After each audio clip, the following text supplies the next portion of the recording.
Welcome to Plus One, a short form webinar series hosted by me, Stephanie Rising of The Rising Effect, your small business coach.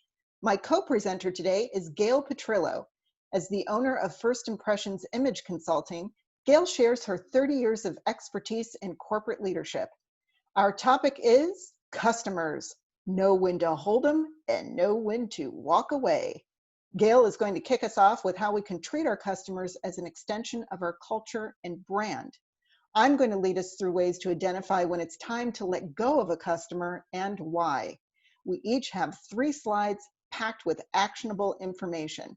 Gayle, let's start with you. Thanks, Stephanie. Hi, everyone. The customer experience is more important now than ever before in this age of COVID-19. You want to ensure that their experience is a safe and pleasant one. You want your customers to return and refer. We know the importance of our external customers, right?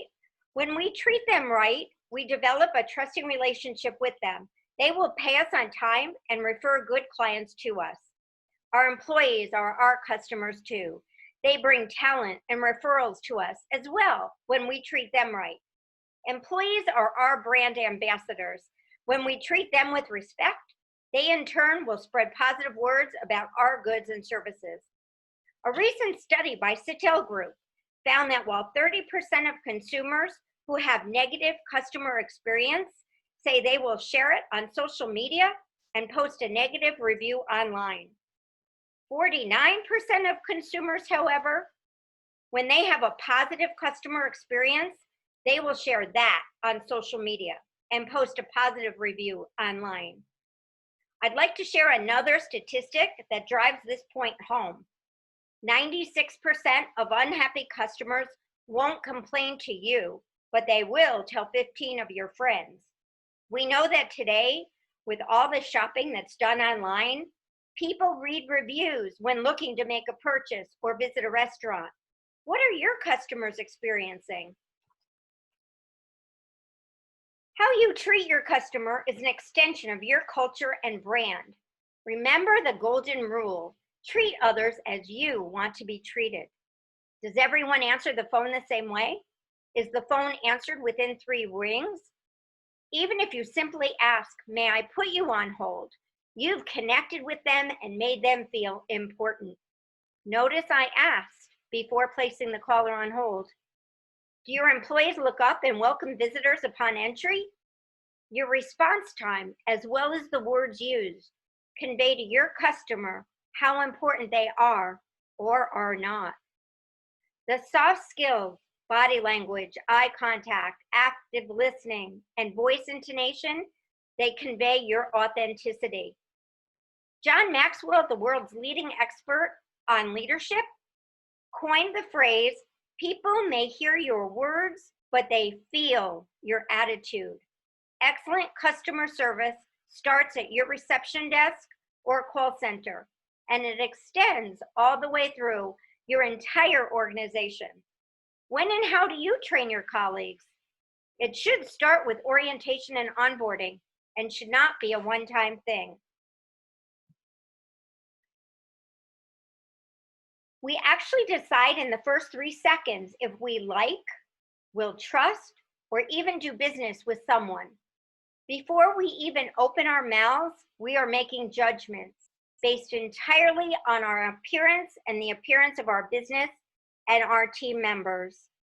This short checklist will help you get eyes on it and identify your key touch points with both your internal and external customers. It starts when I park my car. Look around. Is the lot clean? Is trash strewn around?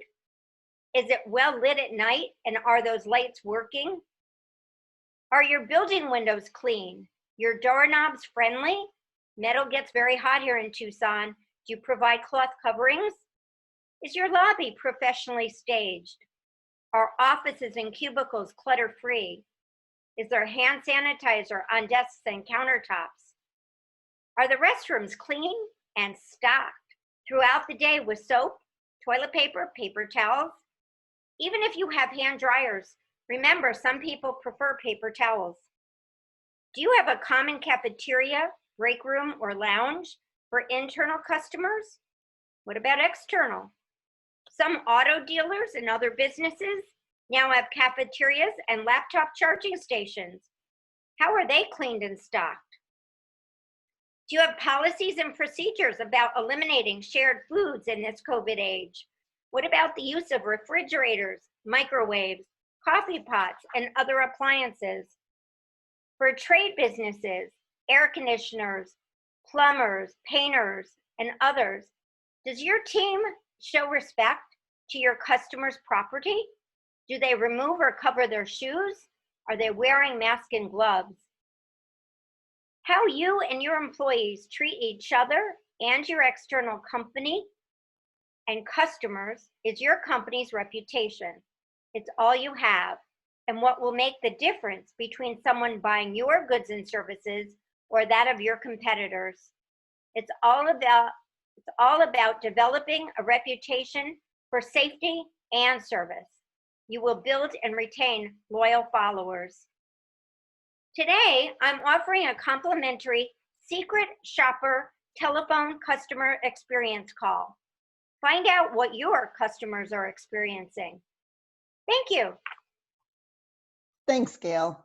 I love those checklists. Those are so helpful, and I'm definitely going to share those with my client.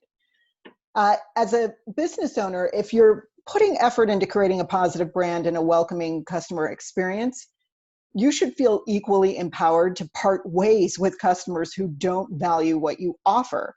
We all feel the effects of bad customers, but really take a look at the havoc they truly wreak on your business. These are people who distract us from our purpose, they suck our time, they choke capacity, they destroy morale, and they kill profits. So we're looking to establish client relationships. And the thing that we have to keep in mind is that relationships are things that go two ways. It can't be all take and no giving. And giving isn't just an exchange of money. You know, sanity and respect are also involved. So let's take a look at how to objectively identify a bad client. So number one, you dread a client's every phone call. If you're constantly ducking someone's call because you find it painful or exhausting to speak with them, it's time to take some action. Think of how much more you would enjoy your day-to-day interactions if you looked forward to client conversations. Number two, the client nitpicks every expense and insists that tasks should take less time. Potential clients to fire include those who just know you're shortchanging them, you're taking too long, and you need to adjust the bill. A client who habitually questions your integrity should be a red flag. Number three, emergency requests are the only type of requests your client makes of you. Some people are addicted to adrenaline, and they love to stay in urgent mode all the time. They are oblivious to the toll it takes on those around them, or they may simply not care. Good clients adequately plan and prepare their time so that emergencies are rare. Number four, lack of client follow-through prevents any progress. Few things are more frustrating than a client who says that they want to achieve a certain result, but is then completely immobilized when it comes to taking action. If they're unwilling or unable to discuss what's stopping them, it's probably time to cut them loose and make room for a client who doesn't trap you into limbo. Number five, your client loves to micromanage. Bad clients mistake micromanaging for good management. A great client is someone who hires you to solve a problem, is collaborative, and is willing to give you the latitude to bring your experience to the table. Number six, delegation is a skill completely foreign to your client. Sometimes it's easier for business owners to work in their business rather than on it, because the latter usually means they'll be pushed out of their comfort zone. If your client clings to tasks that really should be in your hands, you may wish to consider moving on. And number seven, your client can't really afford you. A client can be a wonderful person and underfunded. The time and energy you spend in chasing their payment is costly. A better client is one who understands your payment terms and is able to pay your fee. So let's break this down objectively. Now that we know what to look for, we need to figure out how to take action. So on a piece of paper, make 3 columns for A, B, and C clients. And if you have a high volume business, just pull a sampling of clients. So our A clients, these are our ideal clients. The work stretches you, it's intellectually challenging, they are relationship oriented, they pay on time, and they refer desirable business to us. B clients, they're very good clients. The work is pleasant. They are also relationship oriented. Payment usually isn't an issue. And for the most part, they give us good referrals. C clients meet at least one of the 7 signs.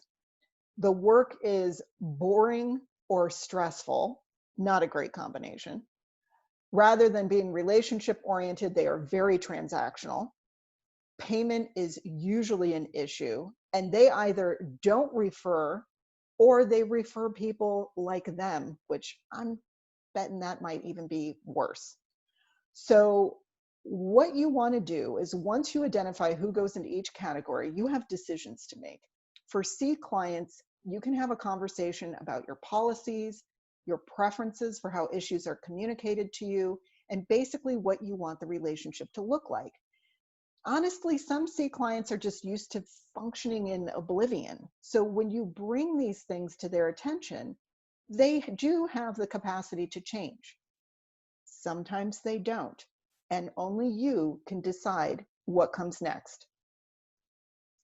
So if you're interested in learning more about how to define your ideal client, how you need to market to them, and how you can leverage your own natural strengths, I have an online course. You can go to my website. It's the course and book page. You can click on that tab. There's an introductory video that you can watch, and it takes you through all of the modules that you will complete in order to put together a custom marketing plan that suits not only your sales personality, but that of your ideal client. So that brings us to the end. Thank you to Gayle Petrillo of First Impressions for being my guest today. We welcome your feedback on this episode of Plus One, and we thank you for joining us.